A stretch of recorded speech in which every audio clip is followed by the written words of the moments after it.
ഇന്ന് നമ്മൾ എന്താ ഉണ്ടാക്കണമെന്ന് അറിയോ? തക്കാളി കൊണ്ട് ഒരു ഒഴിച്ച് കറി. തക്കാളി കൊണ്ട് പലതരത്തിൽ നമുക്ക് കറി വയ്ക്കാം. അപ്പോൾ ഇതെങ്ങനെയാണ് ഉണ്ടാക്കണമെന്ന് നോക്കാം കേട്ടോ.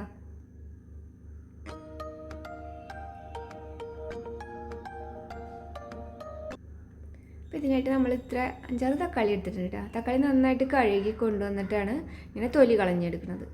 പിന്നെ നമുക്ക് തക്കാളി ചമ്മന്തിയിലായാലും തക്കാളിയുടെ കറിയിലായാലും തക്കാളിയുടെ തൊലി കഴിക്കാൻ അത്ര ഇഷ്ടമില്ലല്ലോ. അപ്പം മുമ്പേ തന്നെ തൊലി കളഞ്ഞു വെച്ചാൽ പിന്നെ നമുക്ക് എളുപ്പമായില്ലേ കഴിക്കാനായിട്ട്. അതുകൊണ്ട് എല്ലാത്തിൻ്റെയും തൊലി കളഞ്ഞെടുക്കാം കേട്ടോ.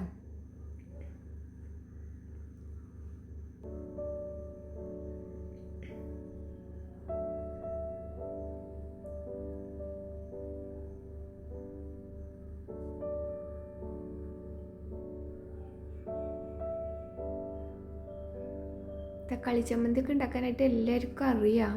നമ്മൾ ഇനി അറിയാത്തവർക്ക് ഒരു ഐഡിയ അത്രയേ ഉള്ളൂ. ഈ ചാനലിലൊക്കെ വീഡിയോസ് ഇടുന്നത് ഇപ്പോൾ എല്ലാവരും നമുക്ക് അറിയണ കറികൾ തന്നെയായിരിക്കും. ചിലപ്പോൾ കുറച്ചൊരു വ്യത്യാസമൊക്കെ ഉണ്ടെങ്കിൽ നമുക്കതുപോലെ ഉണ്ടാക്കി നോക്കാമല്ലോ. അതിന് വേണ്ടിയിട്ടാണ് ഇപ്പോൾ നമ്മൾ എല്ലാവരും വീഡിയോസ് ഇടുന്നത്. അപ്പോൾ അതിൻ്റെ ഞെട്ടൊക്കെ ഇങ്ങനെ കളയണം കേട്ടോ. ആ ഭാഗം കട്ട് ചെയ്ത് കളയാം. അതിന് ശേഷം നമ്മളിത് ചെറിയ ചെറിയ കഷ്ണങ്ങളാക്കി അരിഞ്ഞെടുക്കാം. തക്കാളി ചമ്മന്തി, തക്കാളി കൊണ്ടുള്ള കറികൾ പലതരം ഉണ്ടല്ലോ. അപ്പോൾ ഇതുപോലത്തെ കറി ഉണ്ടാക്കി നോക്കിയിട്ടില്ലെങ്കിൽ അതുപോലെ ഉണ്ടാക്കി നോക്കുക, അത്രയേ ഉള്ളൂ.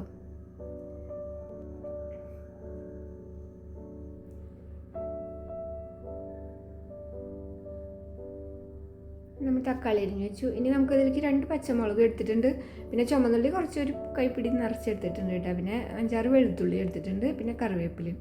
അപ്പോൾ പച്ചമുളക് അരിഞ്ഞു വയ്ക്കുക, ചുമന്നുള്ളി ഇങ്ങനെ നീളത്തിൽ അരിഞ്ഞു വയ്ക്കുക, വെളുത്തുള്ളി ഇതിലേക്ക് ചതച്ചിട്ടാണ് നമ്മൾ ചേർക്കുന്നത്. അത്രയൊക്കെ ഉള്ളൂ കേട്ടോ. ഇത്ര സാധനങ്ങളൊക്കെ മതി.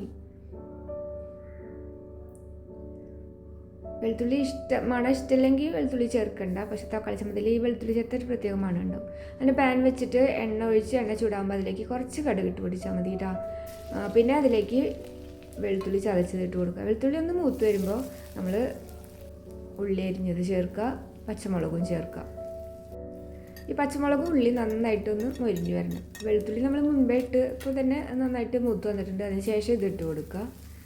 ഇത് ഫ്ലെയിം കൂട്ടി വയ്ക്കുക കേട്ടോ. കടുക് പൊട്ടിക്കഴിഞ്ഞാൽ പിന്നെ ഒന്ന് ഫ്ലെയിം കുറച്ച് വെച്ചിട്ട് വെളുത്തുള്ളി ഇട്ടാൽ മതി, അല്ലെങ്കിൽ വെളുത്തുള്ളി പെട്ടെന്ന് കരിഞ്ഞു പോകും. ഇനി ഉള്ളിയും മുളക് നന്നായി മൂത്ത് വന്നപ്പോൾ നമ്മളതിലേക്ക് മുളക് പൊടിയാണ് ചേർക്കുന്നത് കേട്ടോ. മുളകൊക്കെ നമ്മുടെ എരിവിനനുസരിച്ചിട്ട് ചേർത്താൽ മതി. മുളകിൻ്റെ പച്ചമുളകിനൊക്കെ നല്ല എരിവാണെങ്കിൽ 2 എടുക്കേണ്ട 1 എടുത്താലും മതി. പിന്നെ കറിവേപ്പില ഇട്ട് കൊടുത്ത് നന്നായിട്ട് മൂപ്പിക്കുക. ഇനി ഫ്ലെയിം നമ്മൾ കൂട്ടി വയ്ക്കുക. തക്കാളി ഇട്ട് കഴിഞ്ഞാൽ എല്ലാം കൂടെ മിക്സ് ചെയ്യുക. പിന്നെ അതിലേക്ക് ആവശ്യത്തിനുള്ള ഉപ്പും കൂടെ ചേർത്തിട്ട് നമ്മൾ അടച്ച് വെച്ച് 5 മിനിറ്റ് 5-6 മിനിറ്റ് മതി ഇത് നന്നായിട്ട് ഉടഞ്ഞ് കിട്ടാൻ. സിമ്മിലിട്ടാൽ മതി. തക്കാളി നന്നായിട്ട് ഒന്ന് വെന്ത് കിട്ടണം. ഇത് അധികം പഴുക്കാത്ത തക്കാളിയായിരുന്നു. നല്ല പഴുത്തതാണെങ്കിൽ 5 മിനിറ്റ് കൊണ്ട് നന്നായി ഉടഞ്ഞ് അലിഞ്ഞ് കിട്ടും. ഇത് കുറച്ചിങ്ങനെ കഷ്ണങ്ങൾ കട്ടിയിൽ ഇങ്ങനെ കിടക്കുന്നുണ്ട്. എന്നാലും നമ്മൾ അത് നന്നായിട്ട് ഉടച്ചെടുത്തു. പിന്നെ ഉപ്പ് ഇത്തിരി കുറവുണ്ടായിരുന്നു. അപ്പോൾ ആവശ്യത്തിന് കുറച്ച് ഉപ്പും കൂടെ ചേർത്ത് കൊടുത്തു. ഇത് ഇനി വേണമെങ്കിൽ നമുക്ക് ഈ ചമ്മന്തി ഇങ്ങനെ തന്നെ കഴിക്കട്ടെ. അപ്പോൾ തക്കാളി ചമ്മന്തിയല്ലേ, നമ്മൾ ഒഴിച്ച് കറിയല്ലേ ഉണ്ടാക്കുന്നത്. അപ്പോൾ കുറച്ച് ചാറൊക്കെ വേണ്ടേ. അപ്പോൾ അതിന് നമ്മൾ 1 കപ്പ് നാളികേരപ്പാൽ എടുത്ത് വെച്ചിട്ടുണ്ട് കേട്ടോ. അപ്പോൾ ഒരു 1/2 തൊട്ട് 3/4 കപ്പോളം നാളികേരം എടുത്തിട്ട് 1 കപ്പ് വെള്ളം ഒഴിച്ചിട്ട് ഒന്ന് അടിച്ചെടുത്താൽ മതി.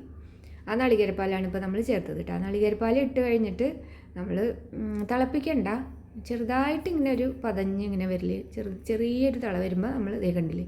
അപ്പോൾ നമ്മൾ ഓഫ് ചെയ്ത് വയ്ക്കുക. അപ്പോൾ നമ്മുടെ തക്കാളിക്കറി റെഡിയായി. അപ്പോൾ ഈ വീഡിയോ ഇഷ്ടപ്പെട്ടെങ്കിൽ ലൈക്ക് ചെയ്യുക, കമൻറ്റ് ചെയ്യുക, സബ്സ്ക്രൈബ് ചെയ്യുക. നമ്മളിനി ഇതുപോലെയുള്ള സിമ്പിൾ റെസിപ്പി ആയിട്ട് അടുത്ത വീഡിയോയിൽ വരും. ബൈ.